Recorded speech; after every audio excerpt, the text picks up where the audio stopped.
So as we come down to the final weeks of the summer season, but also the summer movie season, I'm looking at my list here of all the movies I saw for the very first time in the month of August, which is the topic of today's video. And I say to myself, you know what? There are some movies that I saw for the first time that I would say exceeded my expectations. And then there are some that met my expectations, which is a good thing as well. And then there were some that just weren't good at all.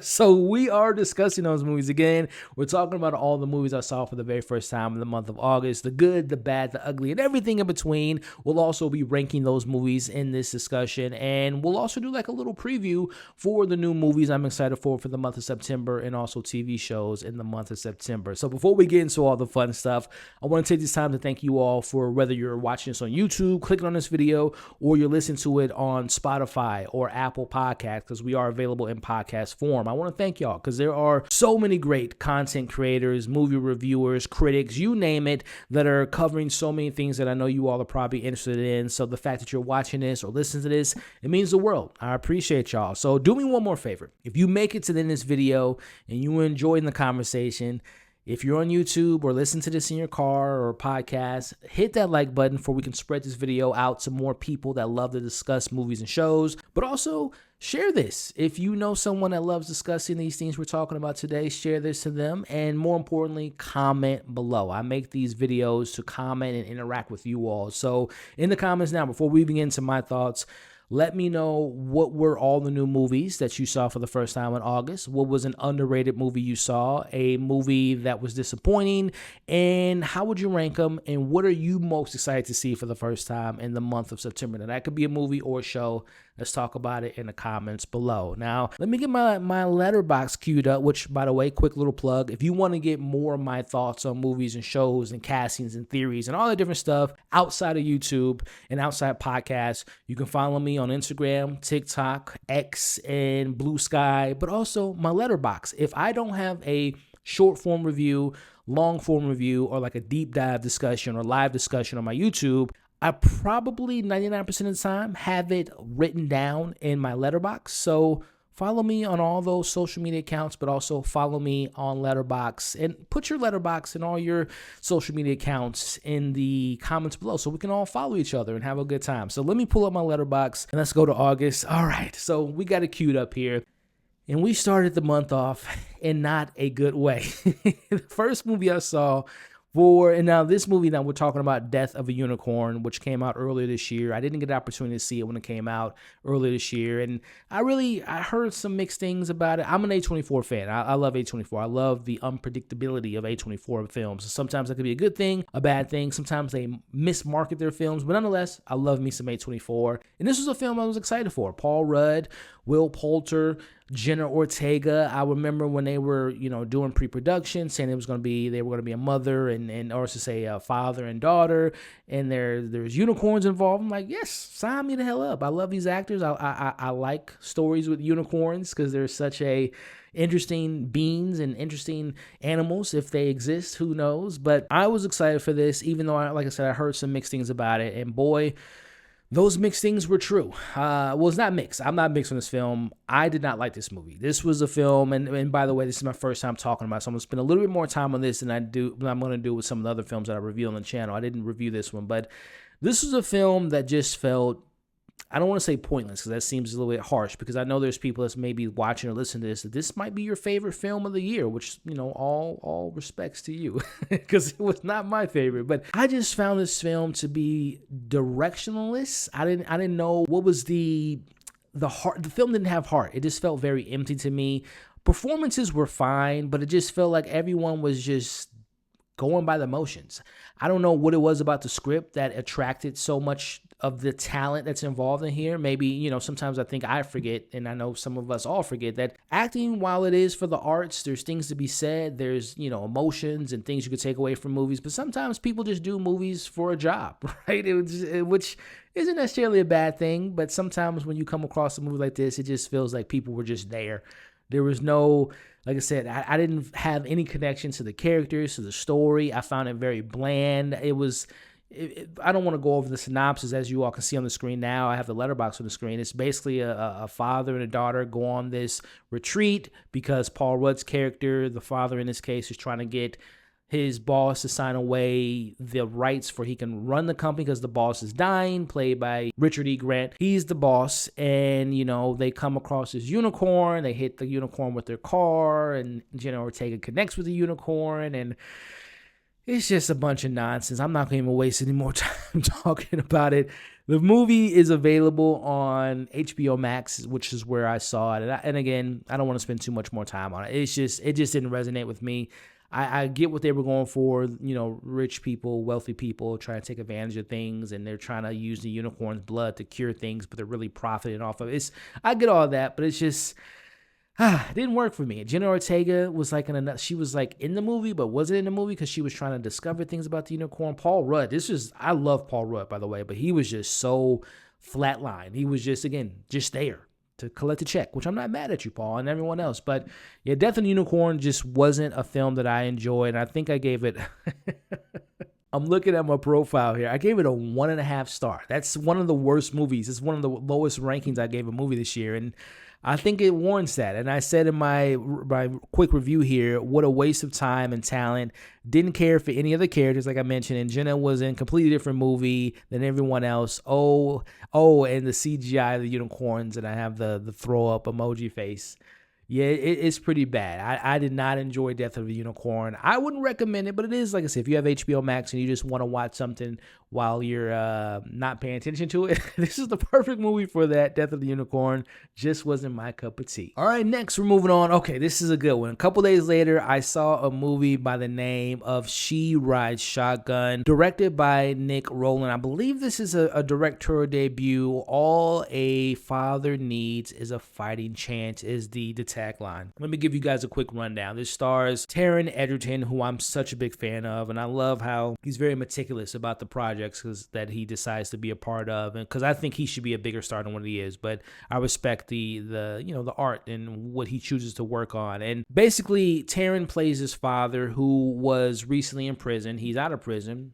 Don't know if he broke out or if he was let go. You have to see the movie to find out. But he is out of prison, and he picks up his daughter, his estranged daughter, who normally is picked up by her mother, but not this time around. He picks her up, and immediately the young girl, she's around 9 or 10, if I'm not mistaken, she knows something's not right. Because number one, I haven't seen you in years. Where's my mom? And they're on the go. They're on the run. Long story short, without giving too much away, Taron's character is involved with some bad people. And these bad people happen to be involved with some law enforcement, and they have a particular set of, let's just say, vices that they sell on the streets, and they're very dangerous individuals that he got tied into, and they're basically running away from these individuals. So he has to not only protect himself, but protect his daughter. And let me tell you, it sounds pretty, I'll be honest, this movie isn't breaking new ground. It's a pretty, I don't want to say paint by numbers storyline, but it is, you've seen it before. The thing that resonated with me with this movie is the characters, their journey, and the performance. This is a coming-of-age story with a young girl discovering who her father is, but also discovering the situation that they find themselves in. And it's just such a beautiful movie, man. Like, there are moments in this film, and it's not, I wouldn't say it's action heavy. It's a crime thriller. There are some thrilling, suspenseful elements about it. There's a car chase sequence. That's to me when the film just kind of goes into another gear and really shifts into a narrative that really kind of roped me into what was going on in these characters. But the emotions and the acting is really what sold me. The young lady, she was so great as a young, I think this is one of her first projects, if not one of the biggest projects she's done, and she was phenomenal, man. I was on the journey with them. It gets to a point at later in the film where things really hit the fan, and you're just like, you're rooting for them to kind of make out of the situation, and the way things wrap up is just so emotionally earned. This movie earns your emotions. This movie earns the compelling nature of the narrative that we're following here. And I can't speak highly enough. At the beginning I said, hey, list a movie that you feel like is underrated. I think She Rides Shotgun is one of the most underrated films of the year thus far. Now, granted, had a very limited release in theaters, but as I'm recording this, I believe this is available. Let me scroll down. Yeah, it's available to rent or to buy on various different platforms out there, and I would recommend you all give it a watch. Like I was emotionally invested. I cared about these characters. My quick little rundown I wrote here was, with the mix of Bonnie and Clyde, Breaking Bad, and a blend of The Professional, great projects I just mentioned there, She Rides Shotgun completely caught me by surprise by how emotionally invested it got me in its main character's journey, and I stand by that. This is such a wonderfully emotional, great movie that I highly recommend you all check out. And I gave it a 4 out of 5. Yeah, this is I don't think this is going to end up like in my top 10, because we're getting into that time of the year. We're going to get all those, more Oscar type of Beatty movies. But this will definitely be on that list of like underrated movies for me when we get to that point in the year. I really enjoy She Rides Shotgun. And again, if you got those platforms I mentioned that's available to stream on, highly recommend you all check it out. I don't think you'll be disappointed. All right, moving on to the next film here, which was Freakier Friday. A film that, a little quick story. So Freakier Friday was a film that I wouldn't say I was excited for, but I like Lindsay. I love Jamie. Shout out to, one of my favorite horror film of all time is Halloween. I've been following Jamie's career, for a very long time. And I said to myself, if they could manage to capture some of that essence and some of the fun and the energy from the first one, then we're going to probably have a pretty good film on our hands. And I think for the most part, they succeeded. Now, the day I saw the movie in theaters, earlier that day, I had watched the original, which I haven't seen in years, and I forgot. Freaky Friday, and I know Freaky Friday is based on another film, which I think is based on another film. Either way, the film with Lindsay and Jamie in 2003, I want to say, that is a pretty damn good movie. It's a really damn good movie. And of course, people are like, yeah, we know that. It's just been a while since I saw the original. I really enjoyed it. But nonetheless, going to the new one after revisiting the first one, it kind of helped my experience because it was just a perfect handoff from the first to the second one. And I felt that like continuation. Like I felt Jamie Lee Curtis and Lindsay Lohan in their roles picked the baton right up. And it's like they never left these roles. Like they were the best part, which you would hope to be because they're the leads, but they came to play ball. They were the best parts of the film. I love their dynamic, the mother and daughter dynamic. This time around, Lindsay is marrying someone, and he has a daughter, so she's going to be a stepmom, and at this point, Lindsay is a mom herself, and they're switching bodies with their younger, co-leads in this film. And my only issue with it was, and this is obviously his big shoes to fill, the younger cast, they were fine. They just, to me, every time we cut away from Jamie and Lindsay, the film just kind of wasn't as exciting, wasn't as funny to me. But they did as best as they could in the role. But again, the main highlight for me was Jamie and Lindsay. Didn't skip a beat. I had some fun with Jamie with all the old jokes, and it was just a good time, man. I gave it a 3. A 3 out of 5, which again, is a solid movie. Not as good as the first. I will not lie. It's not as good as the first, but I don't think it had to be better than the first. I think they just had to make a fun time. You could tell the actors had fun while doing it. So, third one in the mix with Tess and Anna, I doubt it, but I was happy with this sequel. It's definitely one of the better sequels that have been, it's been 20 years. And a lot of the times when we go back to those movies that are 20 years old, it's just like the magic is gone. I thought the magic was definitely there with this one. Again, the story was a little lacking at times, and the younger cast just wasn't giving me what I wanted. But for the most part, I had a good time with Freakier Friday. All right, so next on our list here, oh, this is a good one here. We're talking about weapons. We are talking about Zach Cregger's Weapons. 217, every kid in Miss Gainey's class went missing, and the mystery of what happened to these kids was one hell of a mystery. Zach Cregger, man, listen, I've talked about it several times on the channel. I've actually did a watch along for his first debut, which was Barbarians, a film that I enjoyed. I don't love it as much as everyone else does, but when I saw Barbarian, I said, this is a guy that I need to keep my eye on, and I enjoy Weapons more than I did Barbarian because I feel like he leveled up as a director. I feel like his bag is being filled with tools to his disposal. I mean, the suspense was really great in this film. The mystery was really compelling. He's been using this structure of his narrative, Barbarian and Weapons, where it's non-linear storytelling. We're looking at the events from different perspectives in this film, and the cast from Julia Gardner to Josh Brolin to Benedict Wong to Austin Abrams. I mean, the cast was phenomenal. Alden Ehrenreich. I mean, this cast is just so great. And I just really found myself so engrossed into this narrative. And the thing was with this film, which I love, was the marketing, the trailers, the teasers, the promotions leading up was very long legs from last year, the Nicolas Cage film. I love how they gave us little bit of tidbits with each trailer. They didn't give away all the main things. And there's a particular main thing. I don't want to give I don't want to mention a particular actress, but I'll just say Gladys. The Gladys of it all was fantastic. This is a movie that I've covered on the channel. You know, I did my full review, and I also did like a deep dive. So if you want to hear my thoughts, the metaphors, the allegories, the themes, all that stuff, I covered it, and I had a fun time making that video. So Weapons is a film that I would say met my expectations for the most part. There were some issues I had with certain chapters weren't as compelling, nor that I feel like they kind of wrapped into the overall story. But overall, I really enjoyed myself. And I wouldn't say, for those that are listening or watching, I'm a big horror fan if you've been following my channel for a while. I didn't find this too scary. There is a scene that got under my skin, and it involves some hair cutting and a car door being open late at night. But it's really creepy, very atmospheric. Really enjoyed just the tone and the mood that Zach was playing with and the performances. And once you get the reveal, I thought it stuck the landing for the most part. Even that ending was pretty wild. But Weapons is a film that I thought lived up to the expectation, lived up to the hype.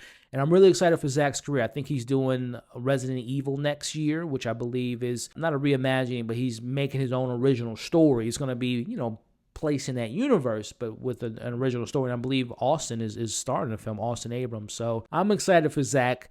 And I thought, like I said, I thought his second outing was better than his first, and I hope that his next film is better than Weapons. So let me know what you all thought of Weapons. I thought, like I said, I thought I lived up to the hype, and I really enjoyed myself with this movie. All right, so what do we see the following week? All right, oh boy. The next film we saw was a sequel to a film that I enjoyed from a couple years ago, and that is, as you all can see on the screen now, Nobody 2, starring Bob Odenkirk, who I'm a big fan of. Really love Bob. Man, I was disappointed by Nobody 2. Again, this film came out of nowhere, right in 2021 during the pandemic. It was a movie I saw at home, and I'm like, this is essentially, without, comparing it too much, but it's hard to not compare because the people involved in John Wick helped make Nobody. But it's essentially, what if John Wick was domesticated? He had a family, he had kids, and what if he's like just a regular salesman that itches and yearns to get back into the game because he's an ex-assassin, and one day he snaps and kind of leans back into the darkness in him. And that's what in the first film I just thought was a really fun, entertaining, but also had a little bit of darkness, a little bit of edge to it, which I enjoyed, and also pretty violent at times, which I'm an action fan. I'm a horror, action, sci-fi. Give it to me. I'm eating it up all day. So when it came to the sequel, I said to myself, do we need a sequel? Sure, you can play with certain things, but I think it was a nice one and done. But hey, let's see what they have. And also Timo, the director here, I'm like, Timo is a hell of a director. There's a couple movies, I think it's called They Come For Us at Night. Action is very raid coded, like violent to the max. Great martial arts. And then he made a film last year called, is it Shadow Strays, I believe? Another film that is ultra violent, and I loved it. I'm a big Timo fan. But this time around, like Timo and Bob, is it going to mix well? To me, it didn't. I think Timo's a great up-and-coming director. He felt like he was restrained. I feel like they like limited him. Like I didn't feel like this was a Timo film. It was almost like they made this violent moments in this film, but it almost felt very PG-13. And the reason I say that is because this film tonally decides to go a different route. Again, the first film had its moments of levity, a little bit of comedy every now and then, but it was, for the most part, it's a pretty bleak movie. This time around, this was like a National Lampoon version of John Wick, or National Lampoon version of Nobody. It's just, he brings his family along to this vacation. Sharon Stone, by the way, legendary actress, terrible. She was the worst part of this film. Like, she's doing this Jared Leto Joker impression, which I did not like at all. It just felt, like I said, tonally it was off. The jokes didn't land. The action was very generic to me. And it was just like, we didn't need this. And speaking of Nobody, I don't know if anyone I know watched this movie besides myself and a couple of the critics. But I don't think we're getting a third one based on the box office receipts. And I I wouldn't be mad if we don't get a third one, because I was not pleased by this second one at all. It really doesn't take away anything from the first one, but it's just a tonal shift that I just did not like. I know I think about earlier this year, and I know this film didn't do well, and people didn't like it. I liked it, so I guess it's funny. Megan 2.0, that took a tonal shift, right? Because the first one was like a slasher horror film, and then the second one was an action thriller film, and I had fun with it. But this tonal shift with this film from action, bleak, a little bit more dark edge from the first Nobody into this more family. I don't want to say family friendly because it is very violent, but this more family centric story with just goofiness to it. It just did not work for me. I was not rocking with Nobody 2, and I gave it a 2 out of 5. I wasn't a fan. And again, based on those box office receipts, I don't think we're going to be seeing Nobody anytime soon. All right, moving on to the next movie. This is a film that I was really hyped for, and that's Highest to Lowest, directed by the one and only Spike Lee, starring the one and only Denzel Washington, also co-starring the one and only Jeffrey Wright. Man, this had all the makings of a classic Spike Lee joint. And I gotta say, some of the movie is a classic Spike Lee joint, but there's a portion, a good chunk of this movie. I would say, and I'm not exaggerating when I say this, I said this in my review, I felt like the first 45 minutes to almost damn near an hour of this film was very lackluster. Basically, this movie, Highest to Lowest, is based on a Kurosawa, which came out in the 60s, but his movie was based on a novel.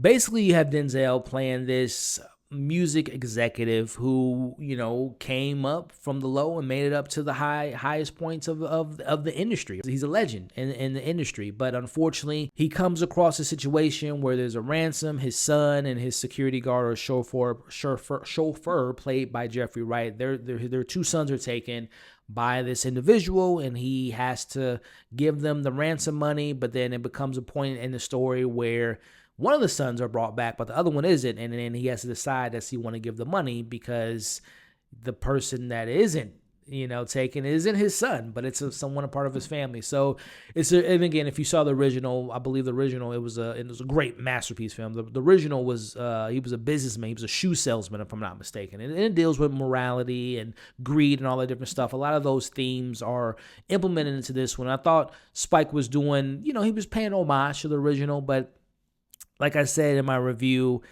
I just thought that first half was just so non-Spike Lee. It didn't have the punch, didn't have the flavor, didn't have the flair that I'm used to. But then once we get to like a certain point in the film, if you've seen the film, once they do the money exchange on the train, there's like this Puerto Rican American concert going on. That's when the film got life. It like literally injected life into the film.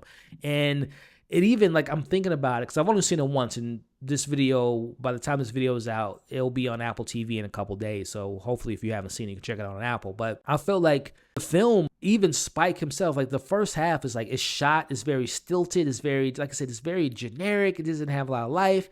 And then the second half, they start using these old grainy film, and it's just like this movie, like, give me this why couldn't this be in the first half? So second half is great. And that first half, not so much. But I would say this is their fifth collaboration. It's probably my least favorite from them because, you got Malcolm X, you got Game, so many great classics in their filmography together. They're a great duo, Kobe and Shaq, Michael and Pippen, you name it. But this one was my least favorite. But at the end of the day, I enjoyed more of the film than I didn't enjoy. Again, there are some elements, story issues, some acting that I didn't enjoy. But it is an enjoyable film for the most part. But I would say for the standard, for Spike Lee and Denzel, disappointing wouldn't be the word, but I would just say a little underwhelming would be the word I would use here. But again, if you didn't get a chance to see it in theaters, because I think it had a limited release. I got the opportunity to see it in theaters, which I did enjoy the theatrical experience. But if you do want to see this movie, it will be available on Apple, I believe September 5th or September 9th, something like that. Give it a watch and let me know what you all thought of it. Like I said, I thought it was solid for the most part. But again, that first half was just like, what the hell is going on here? By these two legendary filmmakers and actors, it just wasn't working. But check it out, and when you do, let me know your thoughts about it to Highest to Lowest. But let's move on to our next movie here. And that next movie was a film that I saw in the comfort of my own home. I was given the opportunity to see this with a screener, and that is the remake of Red Sonja. Listen, y'all might not be familiar with Red Sonja. I was very familiar with it. Number one, as a comic fan, this character is a comic book character, but also as a movie fan, this character was introduced in Conan the Barbarian. And also, I believe, actually, if I'm not mistaken, Bridget Nelson played Red Sonja first, and then I believe Barbarian came out. I could be getting the order wrong, but nonetheless, it's a character that is very much reminds me of like Xena from back in the day, which is something I also used to watch. I miss those type of movies and shows and storytelling, which was one of the reasons that I gave Red Sonja a 3 out of 5. The movie is very flawed. Narratively, not the strongest story, but I really enjoyed the performances from our main lead, the supporting characters, and call me biased, I miss old school action adventures movies like this. Like I love the costume design. I love the sets. And there's a tangible nature to. There are some CGI moments that look terrible. There's a Cyclops creature that looks absolutely like the Scorpion King in the early 2000s, but minus CGI, I just love how everything was on practical sets. Again, the costume, all this stuff it transported me to that world. And again, while the story is not the best, the narrative is pretty generic. I just really got swept into the world that we were diving into, and again, I just missed those type of movies, man. Again, this film is very flawed, but I thought it was a solid effort for what we got with this film. And again, the actress played in this film that came out many years ago called Revenge, and I've been following her ever since then. I thought she was great as our main character. She really shined through, and most of the cast shined through. So again, it doesn't come without its flaws, but it is a film that just brought me back to watching things like, again, Conan or Legend, if you guys remember Tom Cruise film in the 80s, and also, like I said, Xena. It just reminded me of that, and I just wish we got more fantasy action adventure films and ones that come with a little bit better script. But I really enjoyed myself with this film. So Red Sonja is something that I believe is available to stream. Don't expect anything groundbreaking, but just like I said, if you enjoy those type of stories and being in those type of worlds, I think you'll have a good time like I did. Moving on to our next movie here. Oh yeah, this is a big one here. We're talking about Naja 2, ladies and gentlemen, the highest grossing animated film of all time internationally. But when it came to the US, boy, did that film bomb hard. And I blame that on many different things. Number one, promotion wasn't that great. A24, I mentioned them earlier with Death of the Unicorn. Sometimes their marketing is excellent. They have some good movies that they know how to push out and know how to advertise it. Sometimes they don't know how to advertise movies. Sometimes they just don't advertise movies. This movie, again, highest grossing animated film of all time internationally. It came out earlier this year. It did hit earlier US markets, and it did like 17-20 million when it had like a 3 to 4 week window. Then when it came to the wider release in America, like I said, no one went to go see this film, which is very unfortunate because I think, listen, as a film critic officially a film critic for about 3 or 4 years now, but I've been reviewing films since I was a baby. But since I've been covering movies practically all my life, I'm not speaking hyperbole when I say this. I really mean this. I've seen hundreds of thousands of movies. Naja 2 is one of the most beautiful animated films I've ever seen. I don't even know the stuff that I saw in this movie. I don't think I've ever seen before. There are moments in this film where I literally was like, I am seeing something I've never seen. It's rare, right? Because we've seen so many of these same stories, some of the same visuals, some of the same choreographed fights and sequences and sets and things of that nature. But this was just otherworldly, literally. I mean, this is a movie about gods and monsters and demons, and it brought me back. I don't watch anime as much as I used to. Like I used to watch Dragon Ball Z and a bunch of stuff. Like I know everyone talks about the Demon Slayers of the world, the Attack on Titans of the world. There's so many great animes that I hear about that I just haven't ventured into, but one of these days I will. But nonetheless, Naja 2. I didn't see the first one. I was aware of it. But I didn't see the first one. I still need to see the first one. But the second one, I was nervous because I'm like, this is a sequel. This is 2.5 hours. I saw some of the steals from animation. Like, am I going to be able to follow along? Yes, for the most part. There's a lot of stuff going on that I think seeing the first film probably would have helped me out. But nonetheless, it's epic. It's huge in scale. Again, we're dealing with these gods and creatures, and there's so much to dive into with what the film is getting at. It's a coming of age story in there, and let me just boil it down to, again, the visuals, absolutely stunning. I'm a huge, like I mentioned, I love me some horror, some science fiction, some action.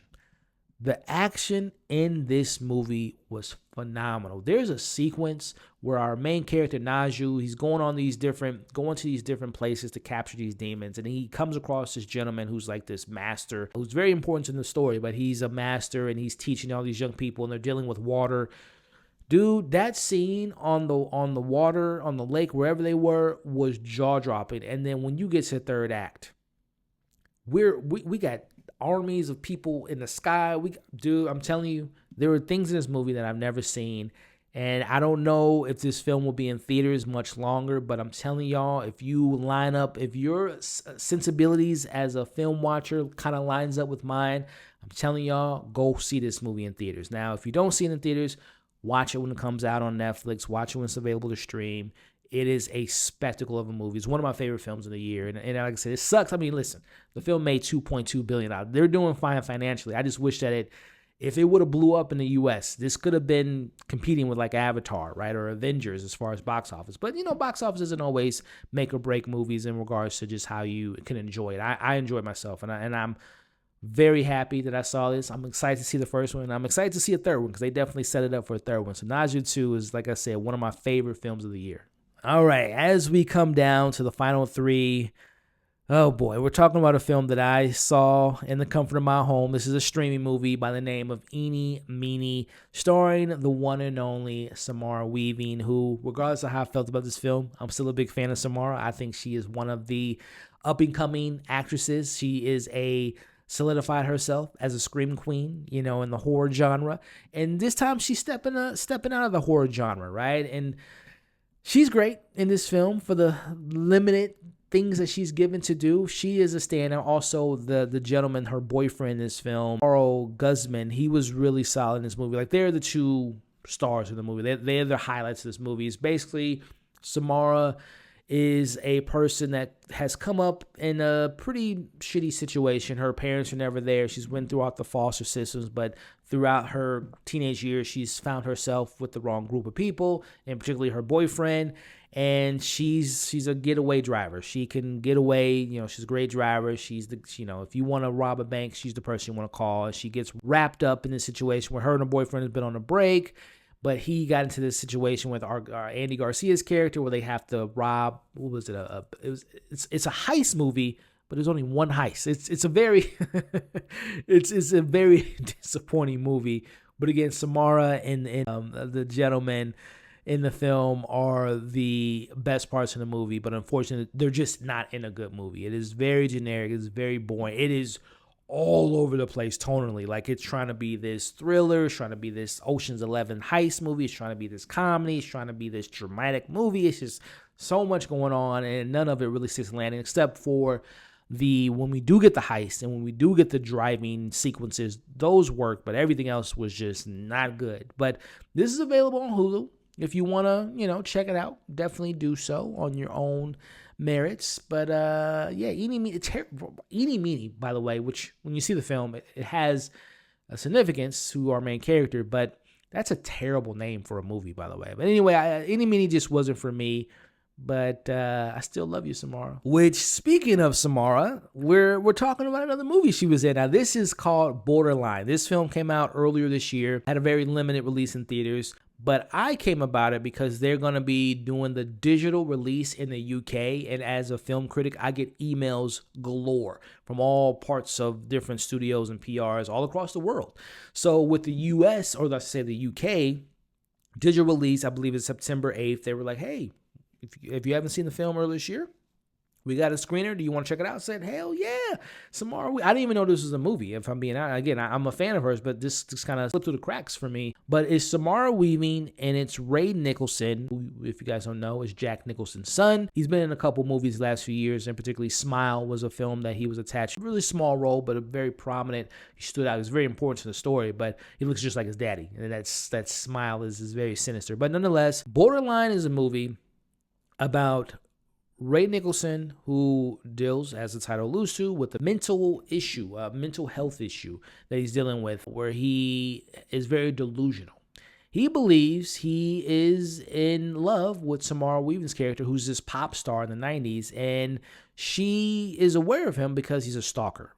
His delusion of them being together and wants to marry her is all in his head, and he goes to her house, tries to kidnap her, wants to marry her. It had all the potential. Again, we were in the 90s. The soundtrack was good, but other than the soundtrack and them putting it takes place in 1998, you wouldn't have never known it was in 98, besides them not using cell phones, which I think is the only reason they were in the 90s, is because they're like, well, if we would have had ring cams and cell phones, this movie would have been 2 minutes long. But nonetheless, this was very similar to Eenie Meanie and also similar to Unicorn, Death of a Unicorn.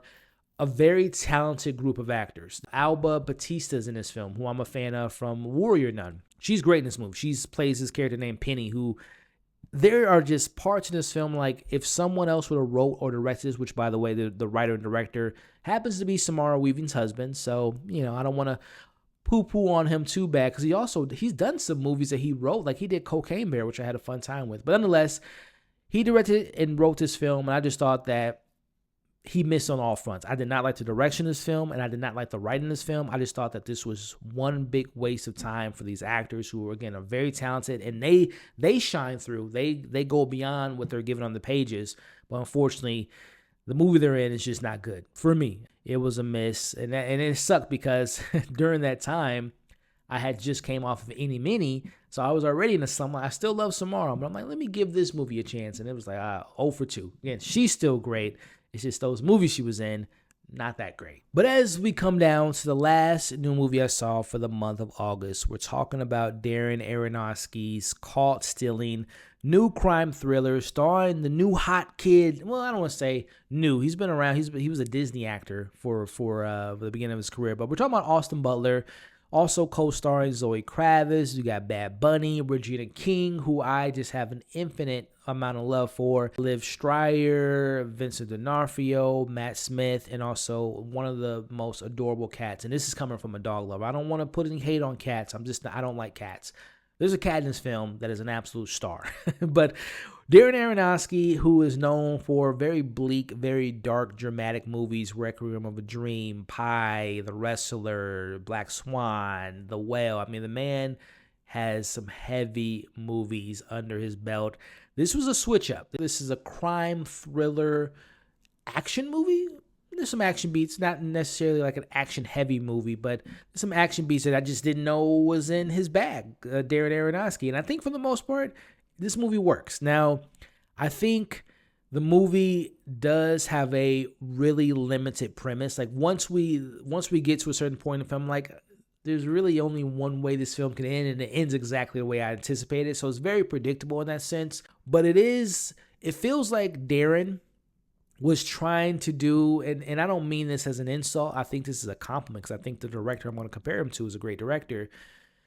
This is Darren Aronofsky's Snatch. This is his Guy Ritchie type of a movie. It's Austin Butler is he's a ex-baseball player, but for the most part, he's just an average individual. He's just a regular guy who gets thrown into this world of drugs and debauchery and all these crazy gangsters from the Jewish community that are Russians. It is again, very Guy Ritchie coded.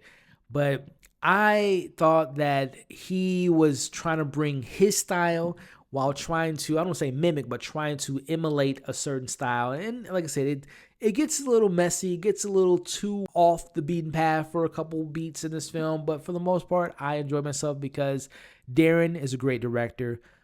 The performances are really solid. Like, I am such an Austin Butler fan. I know he gets kind of poked fun of with the whole Elvis voice and his voice, and not putting all that aside. I think he's a great actor. He seems like a really good guy. From people I know who have literally met him and interviewed him, they say great things about him.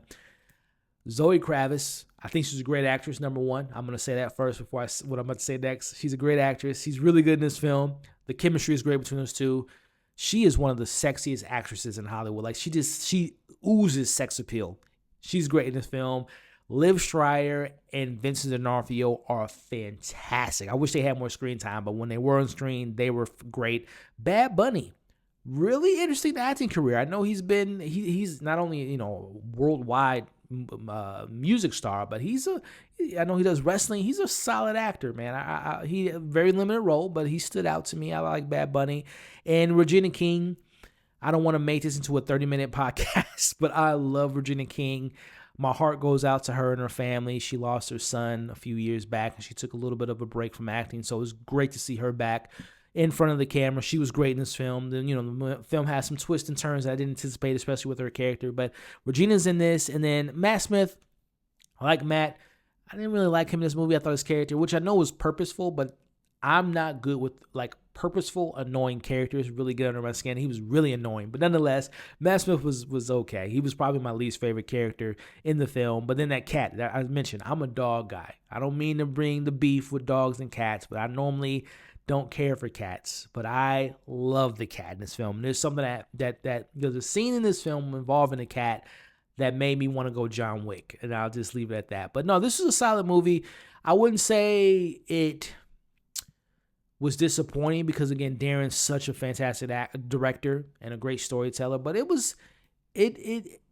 say it met my expectations. It met my expectations because, again, this is something new for him. For the first time doing something much different than he's done before, I thought he did a pretty solid job. So I would say Caught Stealing is worth the price of admission. If you guys want to give it a shot, I don't think you guys would be disappointed. So those are all the new movies I saw for the first time. Now it's time to rank those movies, starting off with my least favorite new movie that I saw for the month of August. So ranking these movies from my least favorite to my favorite, starting off with my bottom of the barrel, one of the worst movies I saw of the year, and that is Death of a Unicorn, followed by the film by the name of Borderline. Then we have the disappointing Nobody 2, followed by Eenie Meanie. Then we get into some films that I enjoyed, weren't great, but I had a fun time with them nonetheless, starting off with Red Sonja, Freakier Friday, Highest to Lowest, Caught Stealing, She Rides Shotgun, Weapons, and my favorite film of the month of August, and also one of my favorite films of the year, Naja 2. All right, so we just finished wrapping up my first time watches for the month of August, all the new releases, and how I rank those movies. Now it is time to give you all just a quick little preview of movies I'm excited for the month of September, and also some TV shows, and a quick announcement. So movies I'm looking forward to seeing in September. Starting off, I believe it's September 5th, we have the last, as they say in quotations, the last Conjuring film. I am a big Conjuring fan. Didn't like the last one, was The Devil Made Me Do It, but the first two, excellent movies. More so, I'm a big fan of the first one. Love the first one. Pretty flawless horror film. Second one has some flaws, but still a really good follow-up sequel. Like I said, the third one, The Devil Made Me Do It. Again, James Wan, he does this all the time. Did it with the Insidious or Aquaman. He only does 2 movies and he's gone. But anyway, you have Michael Chavez, who's done other movies in the Conjuring universe. He did the last Conjuring movie, but I'm hopeful. I'm hearing some good things about it. I love Ed and Lorraine. I love the actors in the role, and for the most part, I can expect at least a decent movie. We'll put the last one aside, but I'm excited for The Conjuring coming out September 5th, a week as I'm recording this. Next movie on my list that I'm excited for, which I believe comes out the following week, and that is The Long Walk, which is a Stephen King adaptation with Cooper Hoffman and David Johnson, directed by Francis Lawrence. I'm a fan of all those things I just mentioned, and I'm hearing, and Mark Hamill, I'm hearing this film is excellent. I'm hearing it is brutal. It is heartbreaking. It is well acted, well directed, and I'm here for it. So expect reviews for those 2 movies I just mentioned so far, but I'm excited for The Long Walk. And then a film that I am uber excited for. This is the new produced, not directed. There's been some confusion because his name is all over the marketing, but he just produced this film. We're talking about Him. This is a movie that takes things that I love and puts it into one thing. And I love movies, I love horror movies, and I love sports. I love football, all in one film. What does one do to sacrifice to be the number one? I am so excited for this film. All the trailers, the teasers, things I'm hearing about it makes me excited. I really do think this will be one of those. I don't think it'll be on the level of Sinners, because I think that's the most talked about, most beloved horror film universally for the most part. I know some people didn't like it, but for the most part, universally, Sinners to me is like the talk of the town. It's the pretty girl at the dance, right? Everyone's talking about Sinners, rightfully so. It's an excellent film, but I think like this one, similar to Sinners, also Weapons, I think Him, if it sticks and landing, will be in that conversation as far as like one of those films that just tapped into the zeitgeist, had everyone buzzing, had everyone talking, because not only was it a great film, but it had, great visuals, great scares, great atmosphere, great performances, and it's hopefully a great movie. So I'm really looking forward to him. I hope it sticks to landing. But moving on to a film that I think is going to have a limited theatrical run, but I know I got the email, it's going to be mostly streaming, and that is a thriller horror film by the name of The Man in My Basement, starring Corey Hawkins and one of my favorite actors. By the way, Corey Hawkins, great actor. He's one of my favorite up-and-coming actors. But one of my favorite established actors is Willem Dafoe. So Corey Hawkins, Willem Dafoe, the little bit I know about it, because I saw the teaser many months ago, is, as the title alludes to, Corey buys his house. He's excited about it. And then he finds this man living in his basement. Who the hell knows why he's there? But there seems to be some supernatural stuff going on. And again, whenever Willem Dafoe is in a movie and he's in a horror movie, you can expect some weird shit to go down. So I'm really looking forward to that coming out in September. And then last but not least, a film that I'm looking forward to, and that's coming out at the end of the month, and that is One Battle After Another. We got a PTA film starring one of the greatest actors of his generation and Leonardo DiCaprio. I am really looking forward to this. I love PTA, Magnolia and Boogie Nights. I mean, the man is a legend. There Will Be Blood. I mean, the list goes on and on and on. His more recent movies, Licorice Pizza, has his moments. I did not like Inherent Vice. I think those were his last two. It was The Master. I think it was Inherent Vice and then Licorice Pizza, if I'm not mistaken. But some of his films just don't work for me. I'm looking forward to this, even though I'm nervous about how they're promoting this film. The last trailer I saw, they kind of pitched it as like an action movie, which I know it's not. Like, it's going to have some action beats, but it's mostly a drama.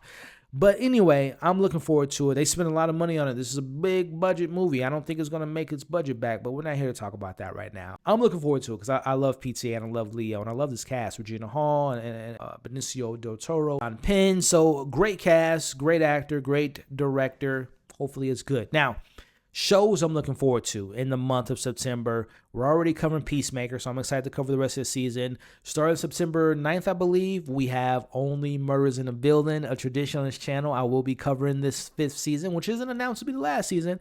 I think next season will be the last. But nonetheless, I will be covering Only Murders in the Building every single week. Excited for that show to return. We also have, I should say, before Only Murders in the Building, that Sunday, I believe is September 7th, we have a new HBO show by the name of Task, which has an incredible cast, and it is a crime thriller. HBO, Sunday night, sign me the hell up. Really excited for that show. And then coming later in the month, we have Gen V Season 2, a show that I'm a big fan of from the first season. I love the boys. I love the universe of the boys. I really enjoyed Season 1 of Gen V, so I'm excited for Season 2. So those are shows that I will be covering and that I am currently covering, like Peacemaker.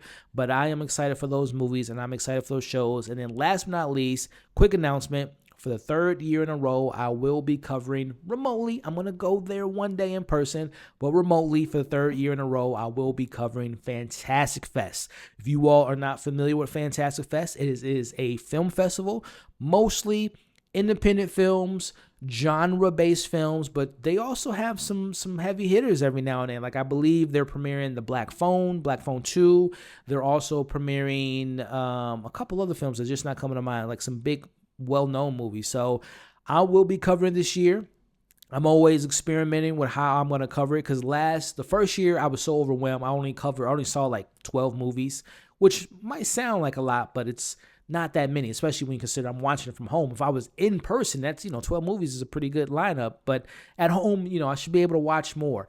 So the following year, I think I did like 18, and then last year I did like almost 30 films. So this year, hopefully, I can match that 30, if not more. Now, keep in mind, I'm not only covering the Fantastic Fest, but I'll still be covering those movies I mentioned and TV shows. So it's going to be a crazy, chaotic time and try to fit in my schedule. But I'm going to try to, with the opportunity I'm given, I'm going to try to cover as many films as possible. And I'm going to either do an overview, long format video for what I saw, or I'm going to cover the films that I really enjoy individually. We'll figure it out, but expect to hear some thoughts from me, from MovieFiles on the films that are going to be premiering at Fantastic Fest this year. So Woo, this is a big, chunky, long discussion, and I had a good time with you all again.